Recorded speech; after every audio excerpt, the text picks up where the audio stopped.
नमस्कार, knocking-news.com में आपका स्वागत है। मैं हूं गिरिजेश वशिष्ठ। मुसलमान मुसलमान मुसलमान मुसलमान किसके सगे हैं, किसके साथ जाते हैं? मुसलमानों का वोट बैंक है, मुसलमान ये करते हैं, मुसलमान वो करते हैं। ऐसी बहुत सारी बातें लगातार हम सुनते रहते हैं। अब चूँकि उत्तर प्रदेश का चुनाव है और उत्तर प्रदेश एक ऐसा राज्य है जहाँ पे ठीक ठाक मुसलमानों की संख्या है, तो आज ये समझने का विषय है कि उत्तर प्रदेश के मुसलमान कहाँ जाने वाले हैं, कहाँ जाते रहे हैं, और क्या मुसलमान कम्युनल तरीके से वोट देता है? क्या मुसलमान वैसे वोट देता है जैसे कि कुछ और जमातें देती हैं कम्युनल तरीके से? क्या हिंदू भी कम्युनल तरीके से वोट देता है? इन सारी चीज़ों पे बात करेंगे, पूरा विश्लेषण करेंगे। ख़ास तौर पर उत्तर प्रदेश में मुसलमानों के रुझान पर बात करेंगे और उससे आपको ये भी अंदाज़ा लगेगा कि इस बार उत्तर प्रदेश के मुसलमान किधर जा सकते हैं। कहीं मत जाइए, चैनल को सब्सक्राइब कर लीजिए। इस चैनल को अगर आप सपोर्ट करना चाहते हैं तो आप इस चैनल को चलाने के लिए धन दे सकते हैं और उसके लिए आप हमारा UPI ID मिलेगा डिस्क्रिप्शन में, उसके ज़रिए आप भुगतान कर सकते हैं। इसके अलावा हमारा बार कोड भी आपको एक स्क्रीन पर दिखाई देगा। उस बार कोड को आप वीडियो को पॉज करें, उस बार कोड को स्कैन करें और आप भुगतान कर सकते हैं। अभी हाजिर हुआ, कहीं मत जाइएगा।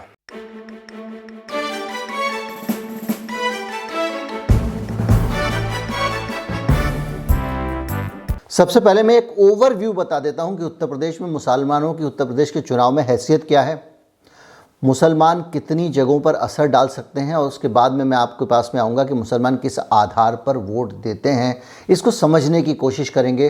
तो जहाँ तक हैसियत का सवाल है, मैं आपको बता दूं कि कुल 143 विधानसभा सीट्स ऐसी हैं जिनके नतीजों पर सीधे सीधे मुसलमान असर डालते हैं, प्रभाव डालते हैं। 143 सीटों पर जहाँ मुसलमान वोटरों का असर है, 70 सीटें ऐसी हैं जहाँ मुसलमानों की आबादी 20 से 30%, 70% सीटें ऐसी हैं। 43 सीटें ऐसी हैं जहाँ मुसलमानों की आबादी 30% से भी ज़्यादा है, और यूपी की 36 सीटें ऐसी हैं जहां मुसलमान बहुमत में हैं, जहां पे वो चाहें तो बहुमत हासिल कर सकते हैं। 107 ऐसी सीटें हैं जहां पे मुसलमान जीत और हार में महत्वपूर्ण भूमिका निभाते हैं, और 23 मुस्लिम विधायक हैं कुल।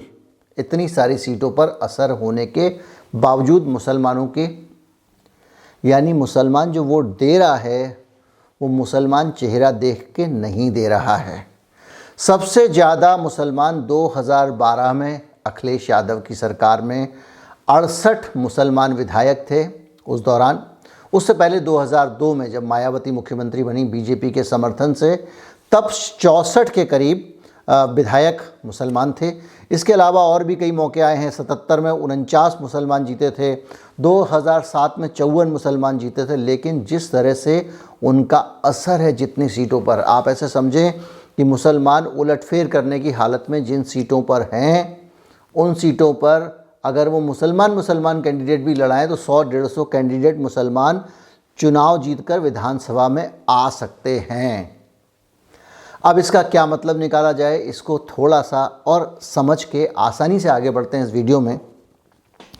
आप ऐसे मान के चलिए कि इस देश के जो मुसलमान, आमतौर पहले हम हिंदुओं पे आते हैं, तो एक आम धारणा है जिसको सब लोग सहमत होंगे, जिसको बीजेपी के लोग भी सहमत होंगे, और वो इस बात के लिए निंदा करते हैं हिंदुओं की, कि हिंदू जो है उसमें बड़ी संख्या में हिंदू, मेजॉरिटी लेकिन थिन मेजॉरिटी, अगर मेरी राय पूछेंगे तो अधिकांश का मतलब ये नहीं है कि कुछ मुट्ठी भर होते हों। बड़ी संख्या में हिंदू ऐसे हैं जो कम्युनल बेसिस पे वोट डालते हैं, लेकिन उसके बावजूद उनसे भी बड़ी संख्या में हिंदू ऐसे हैं जो सेकुलर आधार पर वोट डालते हैं, जो परफॉर्मेंस देखते हैं, जो कामकाज देखते हैं, जो चाहते हैं इस देश में सब रहें, प्यार से रहें, मिलजुल के रहें। ये एक हिंदुओं का अनुपात है और इस पर कोई असहमति नहीं है। इसको लेकर आप देखेंगे तो जो कम्युनल फोर्सेस हैं वो भी सहमत होंगे। हाँ जी, बहुत सारे हिंदू सेकुलर हैं और वो उनको सोशल मीडिया में कोसते भी रहते हैं, गालियाँ भी देते रहते हैं।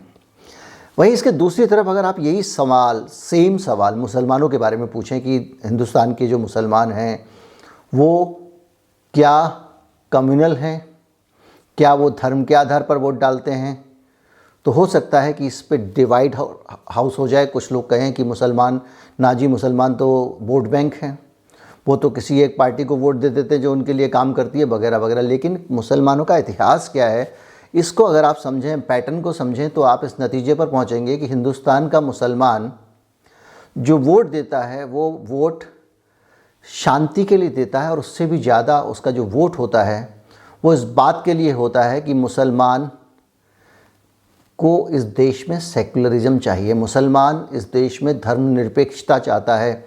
और मुसलमानों की जो वोटिंग पैटर्न है, उनका जो बैकग्राउंड है और जिस तरह से वोटिंग करते रहे हैं, उन्होंने हमेशा धर्मनिरपेक्ष ताकतों को अपना समर्थन दिया है, ना कि मुस्लिम समर्थक ताकतों को। ये अलग बात है कि जो हिंदूवादी हैं वो धर्मनिरपेक्ष ताकतों को मुस्लिम समर्थक घोषित कर देते हैं। जो बहुसंख्यकवादी नहीं हैं वो सारे के सारे लोग बहुसंख्यक विरोधी हैं, ऐसा एक उनका अपना बनाया हुआ एक जिसको कहते हैं कि प्रचार है, उस पर वो काम करते रहते हैं। उनकी अपनी शब्दावली है और एक नैरेटिव है, और इस नैरेटिव पे वो काम करते हैं। लेकिन अगर आप एक निष्पक्ष एनालिसिस करें तो मैं आपको मुसलमानों के कुछ पैटर्न पे लेके जाता हूँ। मैंने आपको बताया कि 143 सीटों पे असर रखते हैं मुसलमान। लेकिन अगर आप पूरे के पूरे आंकड़ों को अगर आप बदल के देखें तो मैं आपको बताता हूँ कि इसके देश के इतिहास में जाना पड़ेगा। देखिए, भारत का विभाजन हुआ तो उस समय सबसे ज़्यादा बड़ी अगुआ पार्टी अगर कुछ मुसलमानों की थी तो मुस्लिम लीग थी। विभाजन के बाद मुस्लिम लीग कहाँ है? मुस्लिम लीग का भारत में अस्तित्व ही नहीं है। इतने सारे मुसलमान होते हुए उत्तर प्रदेश में 143 सीटों पर इन्फ्लुएंस रखते हुए अगर मुसलमान बैठे हुए हैं तो मुस्लिम लीग को 2-4 सीट तो मिल ही जानी चाहिए थी। लेकिन मुसलमानों ने कम्युनल पार्टी को, कम्युनल फोर्स को, जो धर्म के नाम की ही राजनीति करती है, उसको प्रेफर नहीं किया। कुछ डिस्प्यूट हो सकते हैं। मेरे एक दोस्त थे जिनसे मैं इसको डिस्कस कर रहा था, जर्नलिस्ट हैं, मुसलमान हैं, उन्होंने कहा कि नहीं साहब, ओबीसी को आप सेकुलर कोटे में नहीं डाल सकते। तो मैंने कहा कि क्या ओबीसी को अपनी सीट पर हिंदुओं के वोट नहीं मिलते? क्या वो केवल केवल मुसलमानों के वोटों की राजनीति करते हैं? तो इसका उत्तर उनका साफ साफ नहीं था। लेकिन अगर आप देखें तो मुसलमानों ने जब जिस को अपने सिर पर बिठाया है, वो ऐसी ताकत को बिठाया है जो सबको साथ लेकर चलने का काम की बात करती थी, ना कि ये कहती थी कि हम मुसलमानों का साथ देंगे, हिंदुओं को ये कर देंगे, वो कर देंगे। ऐसी किसी भी ताकत को मुसलमानों ने कभी भाव नहीं दिया। आप पंडित नेहरू की बात करें, वो थे सेकुलर थे, सबको साथ लेकर चलना चाहते थे, मुसलमान हमेशा उनके साथ रहे। उसके बाद इंदिरा गांधी का दौर आया, इंदिरा गांधी को भी हमेशा मुसलमान वोट मिले, क्योंकि इंदिरा गांधी इस देश में सर्वधर्म समभाव और सेकुलर पॉलिटिक्स की हामी थी। उन्होंने लगातार उसको प्रमोशन किया। आप याद कीजिए, इंदिरा गांधी, राजीव गांधी के ज़माने में दूरदर्शन पर मिले सुर मेला तुम्हारा, एक चिड़िया अनेक चिड़िया, अनेकता में एकता, बहुत सारी जानकारियाँ इस तरह आती थी ताकि हम सब लोग मिलजुल कर एक मजबूत देश बने, साथ में रहें। तो वो जो विचारधारा थी उसके साथ में मुसलमान लगातार खड़े रहे। लेकिन राजीव गांधी का जब दौर आता है और राजीव गांधी तुष्टीकरण में लग जाते हैं, पहले वो शाहबानो केस में मुसलमानों का तुष्टीकरण करने लगते हैं, उसके बाद में वो देखते हैं कि थोड़ा सा हिंदुओं को भी खुश कर दो तो वो मंदिर का ताला खुलवा देते हैं। और इस कम्युनल पॉलिटिक्स की राजीव गांधी जो थी उसको मुसलमानों ने पसंद नहीं किया, राजीव गांधी का साथ छोड़ दिया। अगर वो जीवित होते, ऐसा ज़्यादातर लोगों का मानना है, तो जिस साल उनका निधन हुआ, उनकी हत्या हुई, उस साल शायद वो बहुत बुरी तरह चुनाव हारने वाले थे। सिलसिला यहीं ख़त्म नहीं होता है। राम जन्मभूमि वाले मामले में जिस सरकार ने देश के संविधान, देश का कानून की रक्षा के लिए खड़े होकर लड़ाई लड़ी, उसको मुसलमानों ने आंख बंद करके समर्थन दिया। कुछ लोग उसको ये इंटरप्रिटेशन करते हैं कि वो मस्जिद बचाने की लड़ाई थी, लेकिन बहुत सारे लोग जानते हैं कि मस्जिद बचाने की लड़ाई नहीं थी। वो लड़ाई इस देश के सोशल जो फैब्रिकेशन है, हमारे देश का जो हिंदू मुसलमान का भाईचारा है, हमारे देश की जो गंगा जमनी तहजीब है, उसके लिए इस शब्द को सुनने के बाद बहुत सारे लोग अभी नीचे शुरू होने वाले हैं। बहिष्कार शुरू हो जाएगा मेरा, मिलजुल के रहना लोगों को पसंद ही नहीं है। लेकिन बहरहाल जो भी है, हम देखते आ रहे हैं। अच्छा, हमारे पास इतिहास भी है, मुसलमानों के पास एक बड़ा इतिहास है जिसमें अकबर हैं, जिनका खून अगर आप जांच करें, उनका DNA अगर हम उनका डीएनए जांच करें तो उनका खून जो है वो हिंदू खून ज़्यादा निकलेगा, मुसलमान खून कम निकलेगा। कभी आप कहेंगे तो पूरी वंशावली बना दूंगा, इन सब के खून हिंदू हो चुके थे। और उन नेताओं का कभी उन्होंने उनके साथ में हमारे हिंदुस्तान की जो विरासत है उसको मुसलमानों ने हमेशा पसंद किया। मुसलमानों को हर जगह सम्मान मिला। रानी लक्ष्मीबाई के जो दाएं बाएं और बहुत अहम पदों पे गुलाम गौस खान जैसे लोग होते थे वो सब मुसलमान थे। छत्रपति शिवाजी महाराज के पास बड़ी संख्या में मुसलमान थे। उनके जो मुख्य सेनापति मुसलमान थे, उनके दोस्त मुसलमान थे। मेरा वीडियो है पूरा इस पर, किस तरह से आपका महाराणा प्रताप जो थे उनके आसपास के जो लोग थे वो मुसलमान थे, और किस तरह से अकबर के पास, लाल किले के पास में बड़ी संख्या में आसपास हिंदू हुआ करते थे। उनके मंत्री, उनके सलाहकार, टोडरमल, मान सिंह, कौन कौन नहीं था जो हिंदू थे। तो कुल मिला के इस देश की जो गंगा जमनी तहजीब है उसका एक इतिहास, उसकी एक विरासत भी भारत के मुसलमानों के पास में है और वो उसको सहेज के रखना चाहते हैं। अब अगर आप इसको और ज़्यादा आधुनिक राजनीति में आना चाहें तो मुलायम सिंह यादव ने जब ये कहा कि मैं संविधान की रक्षा करूंगा और एक कम्युनल एजेंडे को रोकने की कोशिश की तो मुसलमान उनके साथ खड़े हो गए। लालू प्रसाद यादव ने उसको रोकने की मुसलमानों ने उनका साथ दिया। और इस बीच में बहुत सारे लोग फुटकर में पार्टियां लेकर आते रहे। कोई साहब अभी बंगाल में आए थे, दरगाह चलाते थे और उन्होंने कोशिश की लेकिन मुसलमानों ने उनको कुछ नहीं दिया। मुसलमानों ने जो सेकुलरिज्म की बात करने वाली ममता बनर्जी थी, जो काली पूजा में भी जाती हैं, मंदिर में भी जाती हैं, मस्जिद में भी जाती हैं, उनको सपोर्ट किया और बहुत अच्छी तरह से वोटों से जिताया। हमारे यहाँ पे जो लगातार एक सेकुलर परंपरा चली आ रही थी जिससे जरासा अखिलेश यादव के पिताजी मुलायम सिंह यादव खिसके, जिन्होंने अवसरवाद के मुहावरे चलते हुए बीजेपी से नज़दीकी बढ़ाने की कोशिश की, उनको बाहर कर दिया, उनको वोट नहीं मिला। मैं आपको बताता हूं कि कौन कौन से इलाके हैं जहां पे, अच्छा देखिए, मुसलमानों की तरफ से जो ऐसी पार्टियां भी सामने आती हैं जो बात करती हैं कि हम इस्लामिक पॉलिटिक्स करेंगे, वो भी मुसलमानों की इस फितरत को जानती हैं। ओवैसी, जिनको हार्डकोर राइटिस्ट मुस्लिम संगठन के तौर पे देखा जाता है, उन असदुद्दीन ओवैसी की मैं बात कर रहा हूँ। अकबरुद्दीन किस वजह से कौन से बयान देते हैं मुझे नहीं पता, लेकिन उनकी बहुत मकबूलियत भी नहीं, उनको ऐसा महान नेता नहीं माना जाता है। असदुद्दीन की एक जगह है। असदुद्दीन ओवैसी भी जब बात करते हैं तो वो बात करते हैं संवैधानिक हितों की बात करते हैं मुसलमानों के। असदुद्दीन ओवैसी लगातार बात करते हैं कि मुसलमान जो हैं इस देश के, उनको अधिकार है, बराबरी का अधिकार है, उनके संवैधानिक अधिकारों की रक्षा होनी चाहिए, और इस भाषा में इस तरह की वो बात करते हैं। लगातार जो है वो ओवैसी भी इसी तरह की बातें करते हैं। और आपको बता दूं, असदुद्दीन ओवैसी ने जो आज नई एक लिस्ट जारी की है, 7 उम्मीदवारों की शायद लिस्ट है, उसमें भी 2 टिकट, एक बाराबंकी से और एक रामनगर से विकास श्रीवास्तव को, 2 हिंदू उम्मीदवारों को टिकट दिए हैं। किसने? ओवैसी की पार्टी में। ये बहुत सारी चीज़ें हैं जो आपको बताती हैं कि जो हिंदुस्तान का मुसलमान है उसका अगर दिल जीतना है तो सेकुलरिज्म की बात करो, उसका दिल जीतना है तो कम्युनल बातें उसको पसंद नहीं आती हैं। हिंदुस्तान का मुसलमान के साथ अन्याय के मुद्दे पर तो जुट सकता है, मुसलमान को बराबरी के और संवैधानिक हितों के मसले पर वो जुट सकता है, लेकिन हिंदू विरोध के मसले पर, हिंदू विरोध के मसले पर मुसलमान को जोड़ना बहुत मुश्किल है। ये अभी तक के एक्सपेरिमेंट से, हाँ, आप कमेंट करने के स्वतंत्र हैं, कुछ उदाहरण आप दे सकते हैं जिनके ज़रिए आप बताएं कि ये कम्युनल लीडर था और इसको मुसलमानों ने सर आंखों पे चढ़ा लिया और उसको वो कुछ बन गया। मुसलमानों के वोट हमेशा उन सेकुलर फोर्सेस की तरफ बनते हैं जो इस देश में सबको साथ लेकर चलना चाहते हैं। ये हमारा पूरा का पूरा इतिहास है। बहुत सारी क्षेत्रीय पार्टियां बनती रही हैं। उत्तर प्रदेश में पीस पार्टी बनी, उसने भी हिंदुओं को अहमियत दी। आपको मैंने ओवैसी का बता ही चुका हूँ। जो लोग जानते हैं, ये सब लोग मुसलमानों को समझते हैं कि मुसलमान कम्युनल एजेंडे को पसंद नहीं करेंगे, इसलिए वो लगातार अपने साथ लेकर चलते हैं।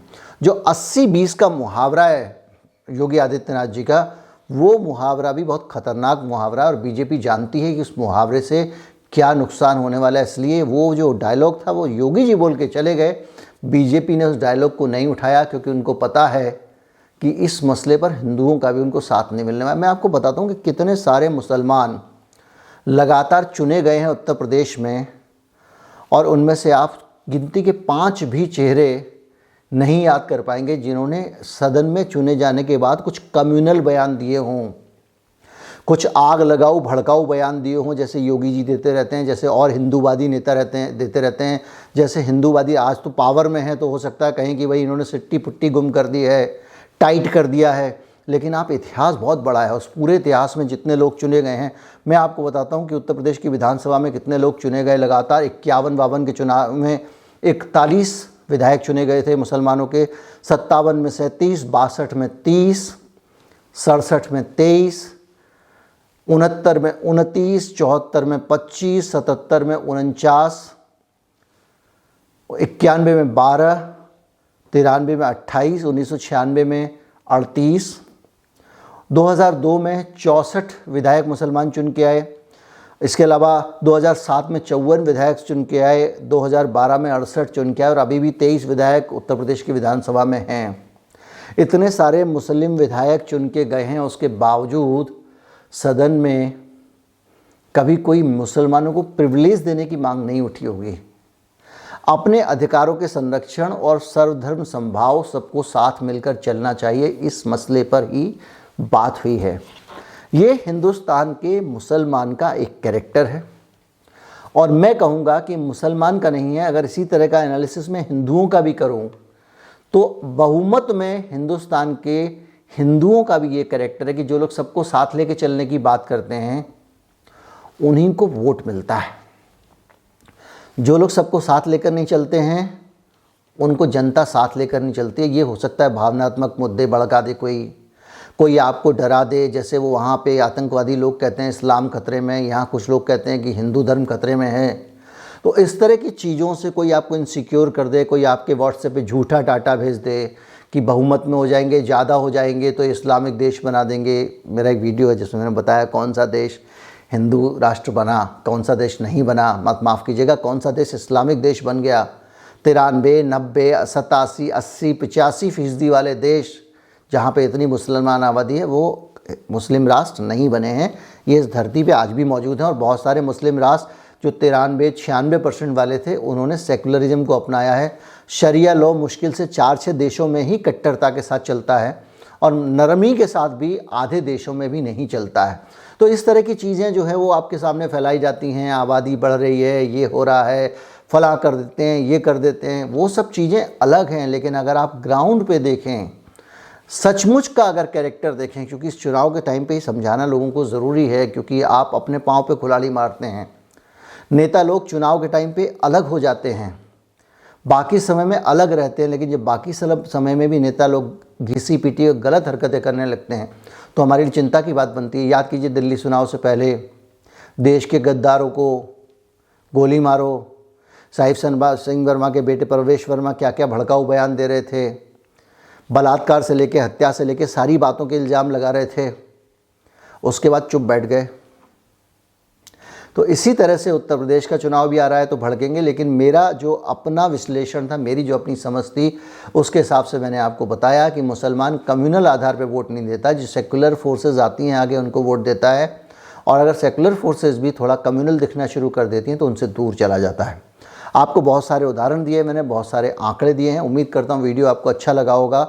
अगर अच्छा लगा हो तो ज़्यादा से ज़्यादा लोगों को पहुँचाएँ ताकि इस देश के लोगों के अंदर एक जागृति आए और लोगों को पता चल सके कि हमारे देश को जो तोड़ने की और लड़ाने की साजिशें हो रही हैं उनको कैसे रोका जाना चाहिए, किस तरह से इस देश में सब लोग साथ चलें, किस तरह से इस देश के सब लोग अच्छे हैं, एक दूसरे के साथ मिलकर चलते हैं, किस तरह से भारत का मुसलमान किसी तरह के झगड़े में नहीं पड़ता, ना ही हिंदू पड़ता है। ये मुसलमानों पे वीडियो इसलिए बनाना पड़ा क्योंकि गलतफहमी हिंदुओं में बढ़ाई जा रही है, वरना इसका उल्टा हो रहा होता। इस चैनल को ज़्यादा से ज़्यादा लोगों तक पहुँचाएँ। अगर सब्सक्राइब नहीं किया है तो चैनल को सब्सक्राइब कर लें, ये वीडियो शेयर करें, क्योंकि आपका शेयर करने से ही हमारी ताकत बढ़ती है। जिनकी असहमतियाँ हैं वो उदाहरण समेत कमेंट्स में अपनी असहमतियाँ दर्ज करें। भविष्य के वीडियोस में उन असहमतियों को मैं लेने की कोशिश करूँगा, कुछ इतिहास के उजले और अच्छे पक्ष भी लाऊंगा। और चूँकि चुनाव का समय है इसलिए चुनाव को लेकर कुछ आंकड़े जो आपके काम के हों, जो सकारात्मक पैदा करते हों, वो भी आपके सामने लेके आऊँगा। उम्मीद करता हूँ वीडियो आपको अच्छा लगा होगा। अच्छा लगा हो तो तुरंत लाइक कर दें। नमस्कार, जय हिंद।